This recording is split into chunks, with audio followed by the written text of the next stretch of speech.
If you tell this story to a park ranger, an FBI agent, or just anyone in law enforcement, it's probably gonna make their blood boil. In September of 1990, a California fisherman felt a tug on his line. His heart raced as he reeled in what he thought was his big catch. But nope, he hadn't hooked a record-setting fish or anything like that. Instead, he pulled out a mysteriously heavy trash bag. And as he opened up that bag, his heart sank, his stomach churned, and his nose burned from the stench that rushed out of it. He was shocked to realize that he had just reeled in much more than he'd bargained for. Inside the bag, this fisherman found a human leg. And then, more than 2 years later, an Arizona prisoner dressed up in a stolen white lab coat. He stole an ID card from one of the guards, and then he simply walked out the front door of a maximum security prison. And after this, he began making his way directly to Grand Canyon National Park. I need to introduce you to a man who was nicknamed the, quote, real-life Rambo. Or in our case, we'll call him the National Park Rambo. His name is Danny Ray Horning. Danny was born in California around the year 1959 or 1960, and his early life remains largely unaccounted for, but by adulthood, he was a man living on the edge of society, committing petty crimes and just kind of floating around. Basically that one kid we all remember from high school who went down the wrong path, except much, much worse. In the late 1980s, Danny would end up working on a catfish farm in California's Central Valley near the city of Stockton. And that might sound like an insignificant detail right now, but I promise you, if you continue watching, by the end of this story, this random catfish farm is going to become very important. So Danny obviously had a checkered past and tons of run-ins with law enforcement throughout his life, including in 1991 when he robbed a bank in Winslow, Arizona. During the robbery, he tried to escape by taking a hostage, and then as the police kind of closed in on him, he began to shoot at them. The shootout went on, but Danny was eventually captured, and he actually later bragged that he had nearly killed an officer that day. And I mean, that story alone should tell you just what kind of man we're dealing with here, right? I mean, Danny Ray Horning was bad to the bone, and I don't mean that in like a cool way, right? I mean, he's a criminal that would hurt people and then laugh about it, and as you're about to see, he really didn't seem to believe in the words, "I give up." Danny was convicted of armed robbery, kidnapping, and aggravated assault, which landed him in Arizona's Florence State Prison to serve 4 consecutive life terms. The prison that they sent him to was known for housing some of the most dangerous inmates in all of the Southwest. I mean, it truly sounds like a brutal place to spend the rest of your life. I mean, that's crazy. And Danny must have agreed with that sentiment because he was not planning on staying there very long at all. In fact, when he was being sentenced, he actually dared the judge to give him the maximum sentence possible. And that should start to give some idea about the kind of, I mean, this feels weird to say, but the kind of guts that this guy had, like from the very start. And on top of that, he literally promised to escape, even if locked down under maximum security. And he bragged that he would be out within months, no matter how long his sentence was. At least on the surface, Danny Ray Horning feared absolutely nobody, and he clearly wanted everyone to know that. While he was at Florence, Danny lived under the prison's maximum security unit. However, he would end up getting a job as a janitor, which meant he regularly cleaned the infirmary as well as the kitchen, and it also meant that he was often left alone or with other inmates to do his job, no guards around, which was likely a mistake because it sure gave him a lot of time and space to come up with some wild ideas about getting the hell out of Florence. While working in the kitchen, Danny would end up acquiring a pair of white pants from another inmate, and then he went on to steal a white lab coat from the infirmary. He also managed to steal an employee ID that had been just left out in the open, and all of a sudden, as if it was like a scene from a movie or something, Danny had everything he needed to make his big move, right? I mean, you know what I'm saying here. He was going to break out of prison. On the afternoon of May 12th, 1992, while he was working, Danny Ray Horning put on his disguise. His heart was obviously racing, but he kept his cool long enough to casually stroll by each security checkpoint, every armed guard and through the tall gates and fences. And soon enough, he looked up and he realized that he had miraculously walked out of a maximum security prison. I mean, that's insane. He had gone completely unnoticed, and just like that, he was a free man once again. Now, this was obviously a bold move, but Danny was all about making bold moves, right? And so, after escaping, he kind of just vanished into the Arizona desert. Authorities quickly launched a statewide manhunt. Bloodhounds, helicopters, and more than 800 officers were deployed to try to find Danny. The terrain in this area was extremely rugged, which might have been a problem for Danny, but he was also able to use pretty much every inch of it to his advantage. You see, Danny Ray Horning had spent nearly a year in the Army, and he claimed to have undergone reconnaissance training. His brother did later deny that claim and told reporters that Danny was no more than a tank mechanic and received no special training in survival or deception. But whether or not, that was true, Danny sure operated like a seasoned survivalist. He would travel almost exclusively at night. He'd sometimes walk barefoot to avoid leaving footprints. He'd double back or walk in massive circles in order to confuse the tracking dogs.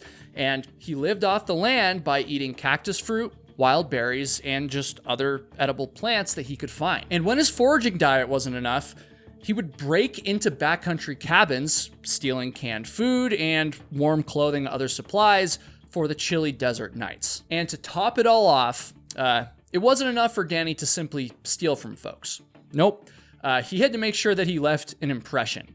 At one cabin, he took a shotgun and some shells, and then he left a note behind that said, quote, "Thanks for the use of your home," and quote, "Tell the cops to stop following me." A different message he left said, quote, "Thanks for the use of your truck. I really ran it rough. Give it a good going over." Danny was obviously feeling very confident at this point. And hell, I would probably feel the same way if I was in his shoes and I hadn't been caught yet. I mean, he had just walked out of prison with very little resistance, and now he's jumping from house to house, getting more and more supplies and rubbing it in the face of the police using these little funny, sarcastic notes. If he was at all tired or even worried about getting captured, he sure wasn't showing it.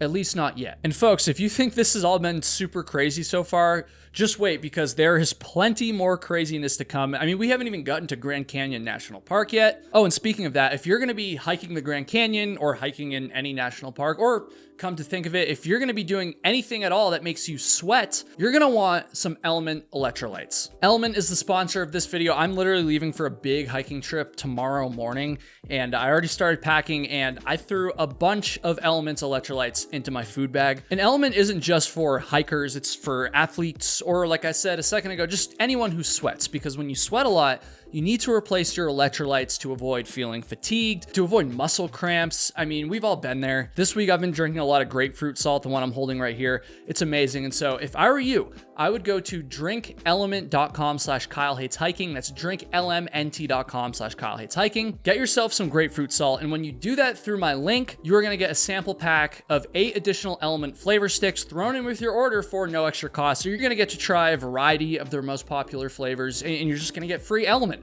I mean, that's an amazing deal. So one more time, drinklmnt.com/KyleHatesHiking, or click that link at the top of the description. I love Element so much. They're the #1 supporter of this channel, brand-wise, by far. It's not even close. And so show them some love by clicking that link. And all right, let's get back into the craziness, because it's about to ramp up a lot. So at this point, Danny Ray Horning had been on the run for quite a long time, and officers began referring to him as, quote, Rambo, which is obviously a reference to Sylvester Stallone's badass action movie character from the 80s. Both Danny and Rambo, like the actual Rambo, were able to constantly evade capture and outsmart their pursuers while managing to survive in some of the harshest and most mountainous wilderness.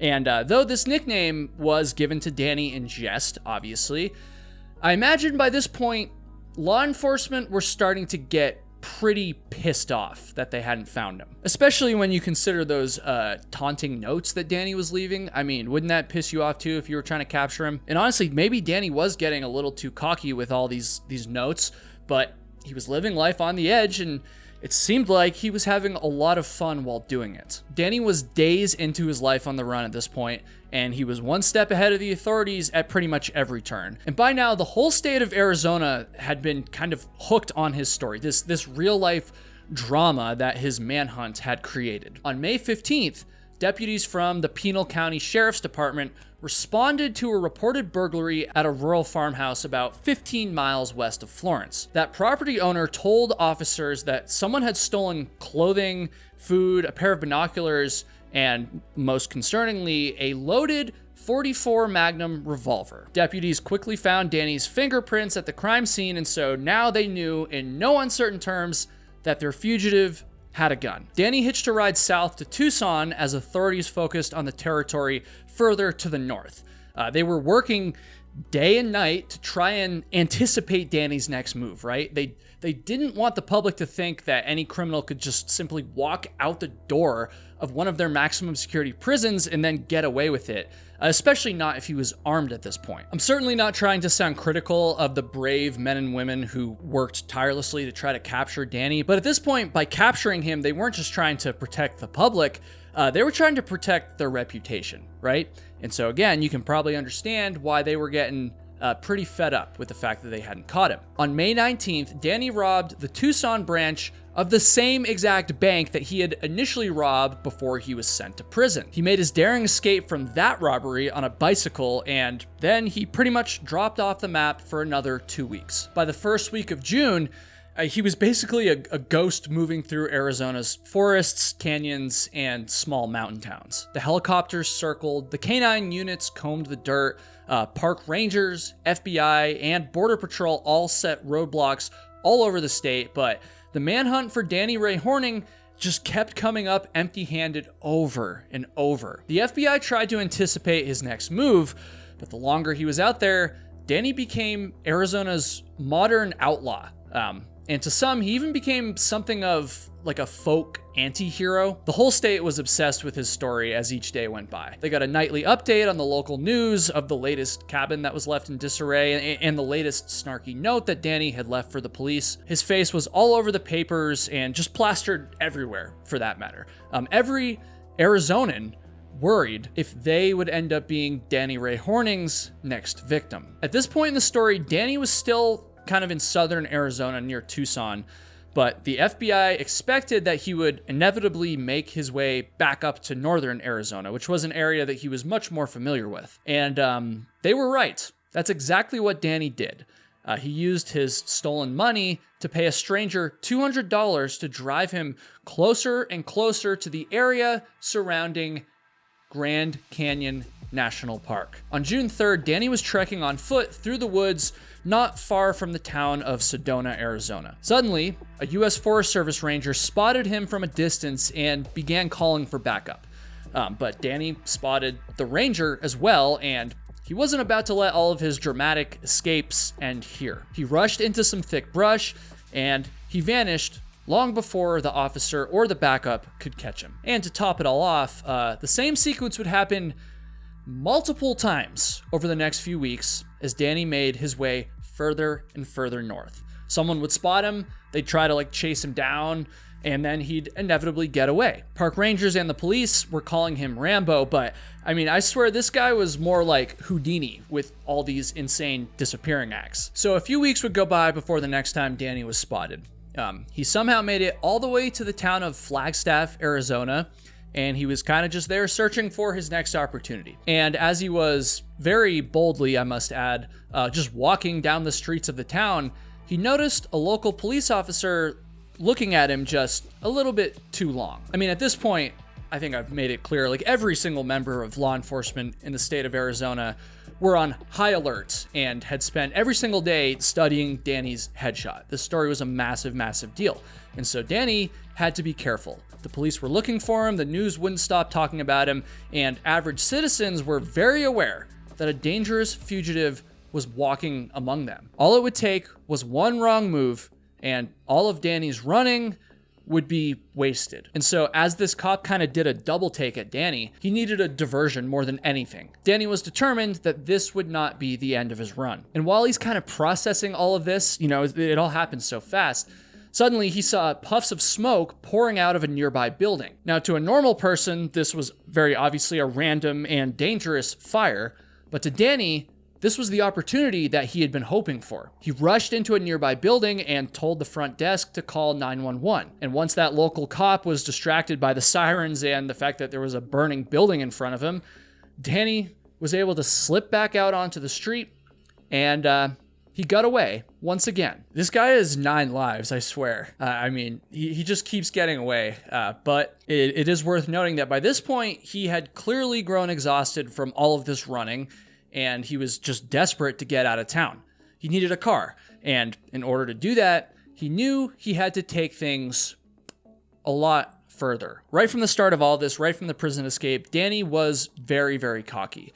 But as his days on the run turned into weeks, he started to go even more crazy than he already was, and there was no telling what dangerous thing he'd do next in order to avoid getting captured. On June 25th, Danny stalked out the parking lot of a clothing store in Flagstaff, and he just kind of waited.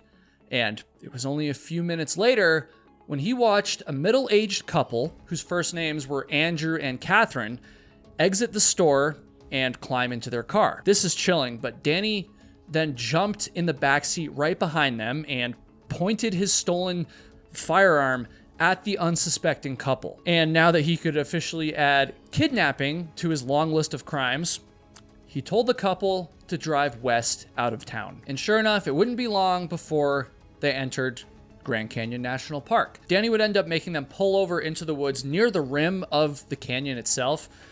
He got out of the car and he started digging until he pulled a buried shotgun out of the ground. I mean, he had clearly hidden it there weeks earlier, seemingly thinking ahead to the exact moment where he'd have a car and hostages to bargain with. So that night, Andrew, Kathy, and of course Danny all checked into a hotel near the Grand Canyon. Tourists were around snapping photos and watching the majestic sunset, and all the while, Danny Ray Horning walked among them with 2 terrified hostages by his side. The very next morning, Danny forced Andrew and Kathy to withdraw cash for him, and then he told them the next part of his chilling plan. He told the couple that he was gonna go find a different set of hostages, and this time, it was gonna be a rich family. In return, he planned on demanding $1 million and the release of his brother from prison. He even recorded a tape outlining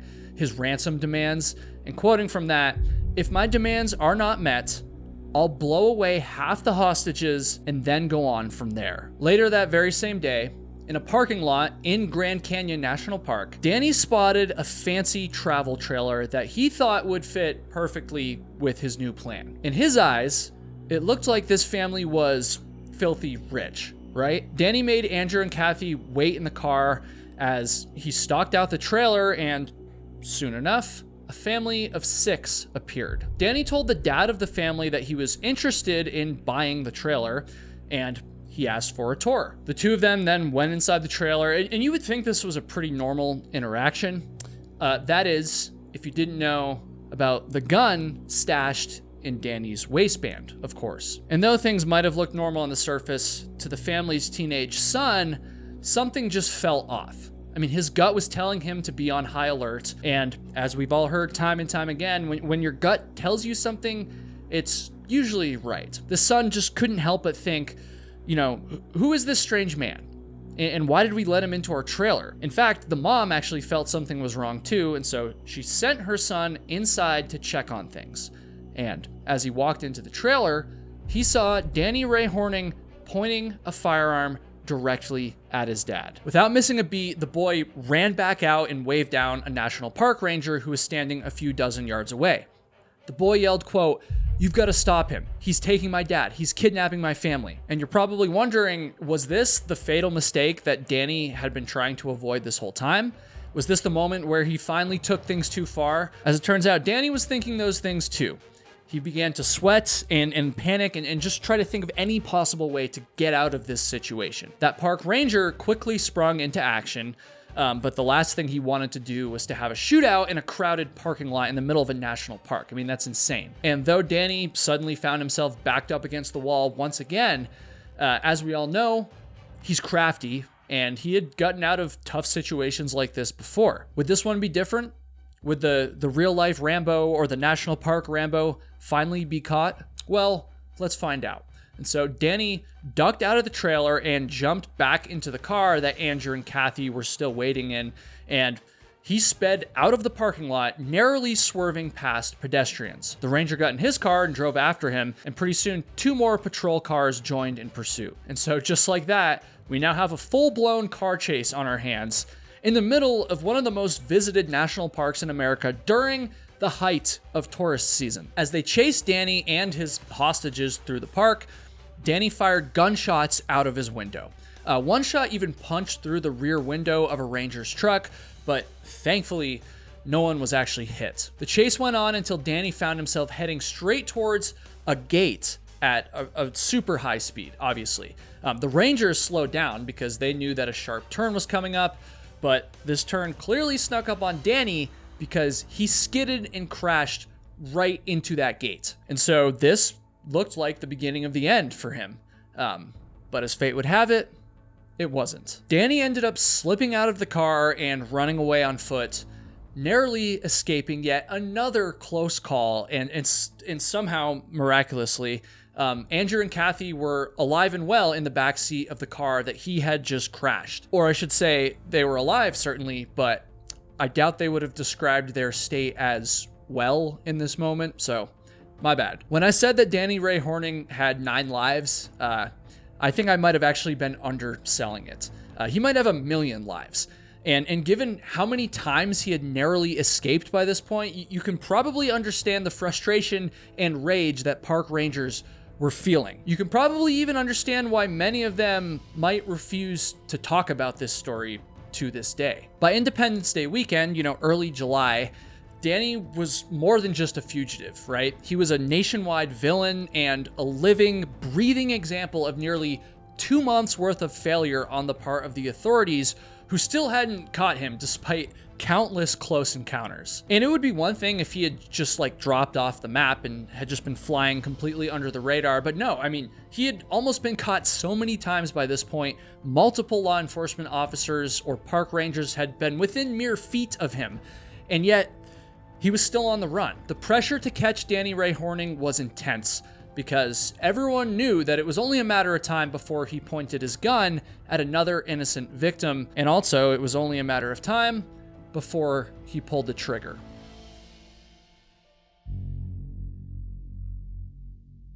On July 4th, 2 female British tourists whose first names were Sally and Caroline were driving through Grand Canyon National Park when Danny emerged from the forest, armed and desperate. Danny forced Sally and Caroline into their rental car, and he told them to drive. The Grand Canyon was now crawling with law enforcement after his death-defying car chase, and Danny knew that it was time to get the hell out of this national park, right? Danny forced Sally and Caroline to hide him inside their car, and with their help, he attempted to slip through all of the checkpoints in the park undetected. His heart raced with each stop and police questioning.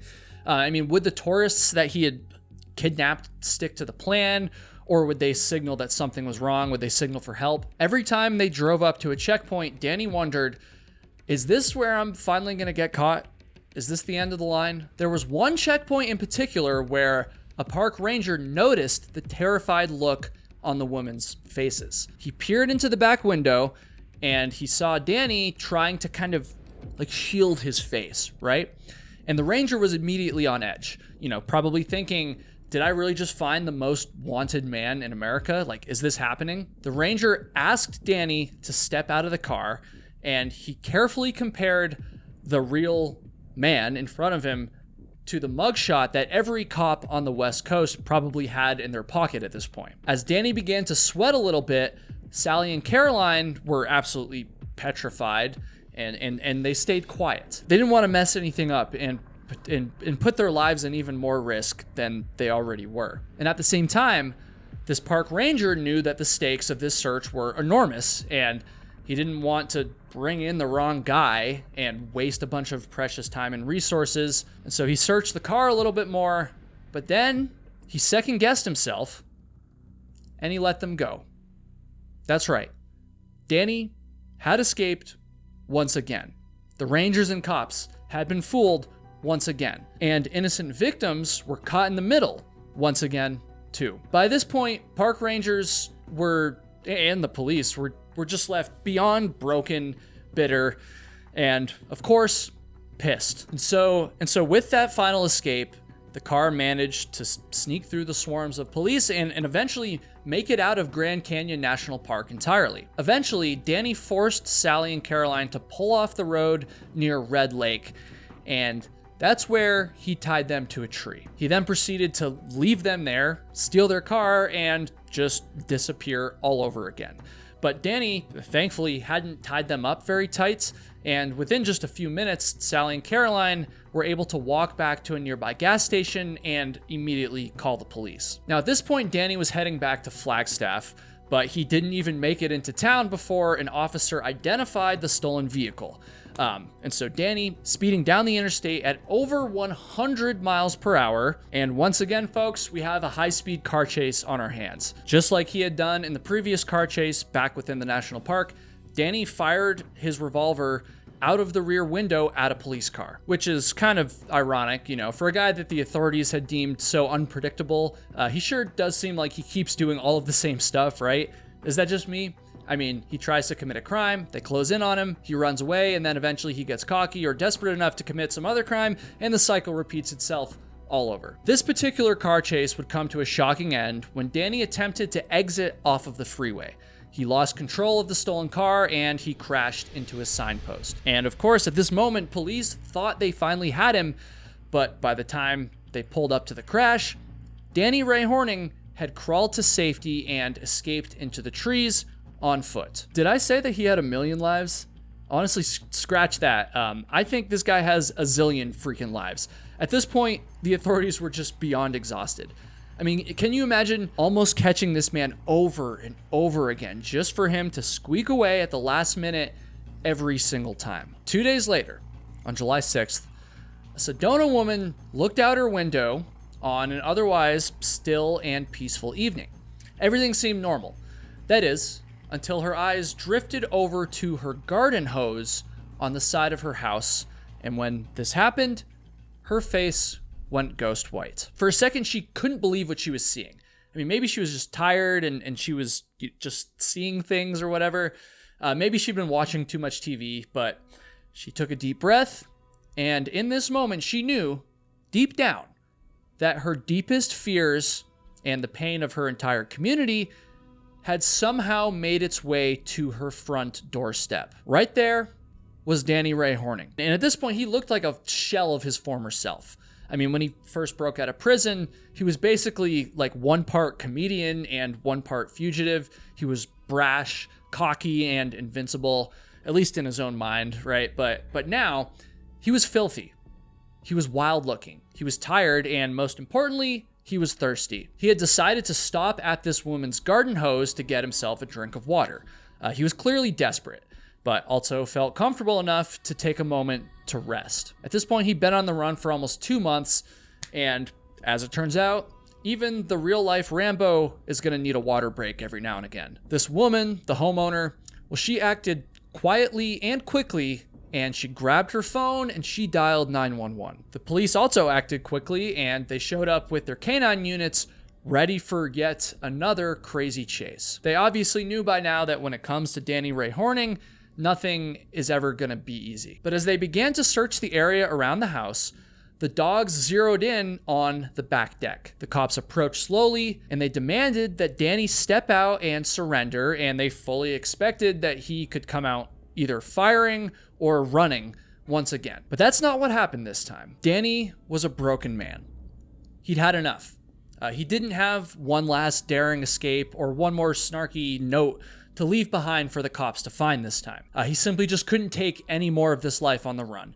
And so, much to the surprise of the police, Danny stepped out and he faced them. He didn't fight this time. He didn't run. He certainly didn't fire his gun. Instead, he looked at the officers with a slight smile, and he said, quote, "It was a really fun chase."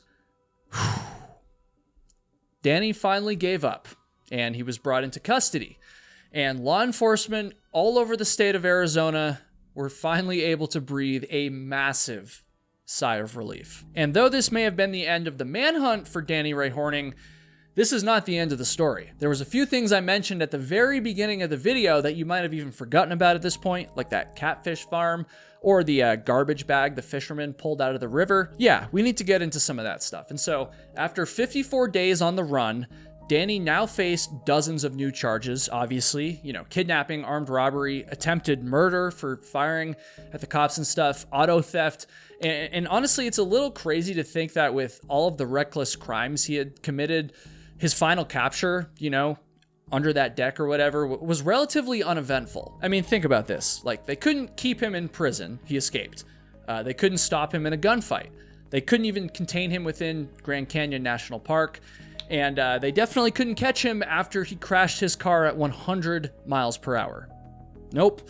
At the end of the day, Danny was just tired and thirsty enough to get a little bit stupid, and he picked the wrong house to stop at for a drink. And so now we're going to leave Arizona and we're going to return to California and the San Joaquin River. And this is where we first met that seriously unlucky fisherman at the beginning of the video, a man named Mark Lawson. So after he had reeled in that freshly severed leg in the garbage bag, he immediately alerted the authorities and police searched the river, finding more and more body parts that were stuffed into plastic bags and even weighted down with cinder blocks. After further police investigation, the authorities recovered several items, including a pair of pants, a wallet, and a steak knife.